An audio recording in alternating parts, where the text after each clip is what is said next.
সবুজ শ্যামল আমাদের গ্রাম। আমার নাম মোহাম্মদ খোরশেদ আলম এবং আজ ২-৫-২০২৬।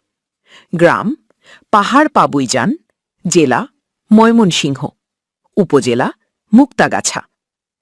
পাহাড় পাবুইজান উত্তরপাড়ায় অবস্থান করছি। গ্রামের গাছপালা, ফসল সবই মিলে যেন সবুজের সমারোহ। আজ আপনাদের গ্রামের রাস্তাঘাট, মানুষের জীবন ও জীবিকা সম্পর্কে আলোচনা করব। এখানকার বেশিরভাগ মানুষ কৃষিকাজ করে। কেউ ভ্যান চালায়, কেউ অন্যের জমিতে কাজ করে, কিছু লোক চাকরিও করে, আবার কিছু প্রবাসীও আছে। গ্রামের মানুষগুলো সহজ সরল। গ্রামের মানুষের মধ্যে যে সহজ সরল মেলামেশা এবং একে অপরের বিপদে এগিয়ে আসার মানসিকতা দেখা যায়, তা সত্যিই অতুলনীয়। এই মায়ার টানেই মানুষ বারবার গ্রামে ফিরে আসে।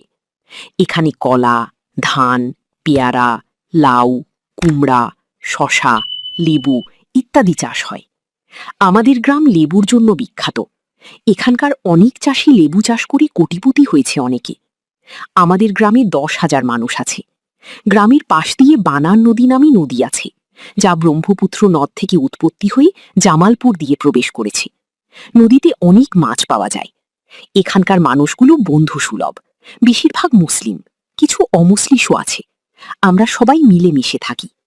গ্রামের সবুজ শস্যক্ষেত, আঁকাবাঁকা মেঠো পথ আর পাখির কলকাকলি মনে এক অদ্ভুত প্রশান্তি যোগায়।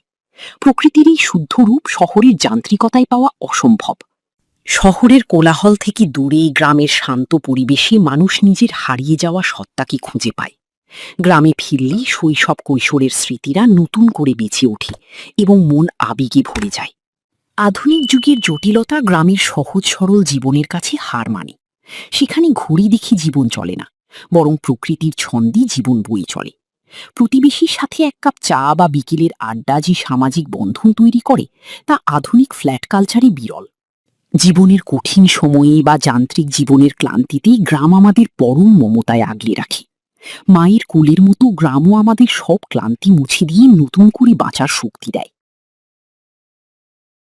চিরাচরিত ব্যস্ততা ও প্রশান্তি। সুরুজ দোকানের মোড়, আড্ডার প্রাণকেন্দ্র। গ্রামের পথ ধরে কিছুটা এগোতেই চোখে পড়ে সুরুজ দোকানের মোড়, বা স্থানীয়দের পরিচিত হাবি মাস্টারের মোড়। এটি যেন গ্রামের অলিখিত মিলন মেলা। সেখানে চায়ের দোকানের বেঞ্চিতে বসে চলে বয়োজ্যেষ্ঠ থেকে তরুণদের প্রাণবন্ত আড্ডা।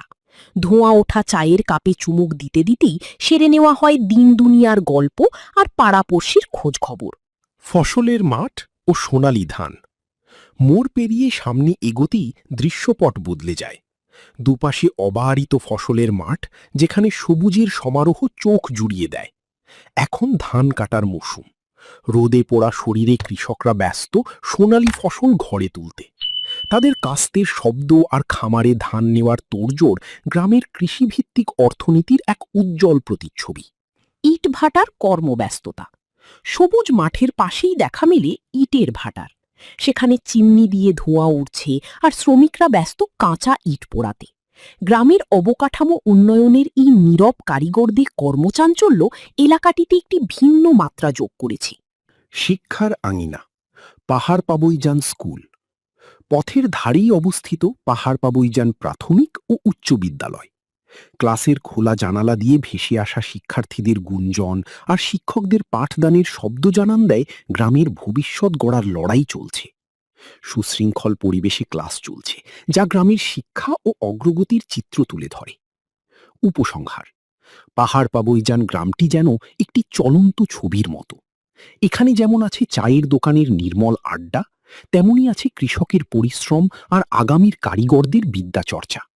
হাঁটি হাঁটি পা পা করে গ্রামটি ঘুরে দেখলে অনুভব করা যায় এই যেন এক চিরচেনা রূপসী বাংলার প্রাণবন্ত রূপ। রসুলপুর ফায়ারিং রেঞ্জ, গ্রাম ও পাহাড়ের সন্ধিস্থলে এক রোমাঞ্চকর জনপদ। প্রাকৃতিক সৌন্দর্য আর সামরিক প্রস্তুতির এক অদ্ভুত মেলবন্ধন দেখা যায় টাঙ্গাইলের রসুলপুর এলাকায়। শহর থেকে দূরে শাল গজারির বনের কোল ঘেঁষে গড়ে ওঠা এই এলাকাটি সাধারণ পর্যটক এবং স্থানীয়দের কাছে এক রোমাঞ্চকর গন্তব্য। ১. ভৌগোলিক অবস্থান ও পরিবেশ। রসুলপুর গ্রাম পার হলেই শুরু হয় উঁচু নিচু লাল মাটির পাহাড়ি এলাকা। এই বনাঞ্চল আর টিলার মাঝেই অবস্থিত সেনাবাহিনীর ফায়ারিং রেঞ্জ। চারিদিকের সবুজের বুক চিরে তৈরি হওয়া মেঠো পথ আর পাহাড়ের ভাঁজে ভাঁজে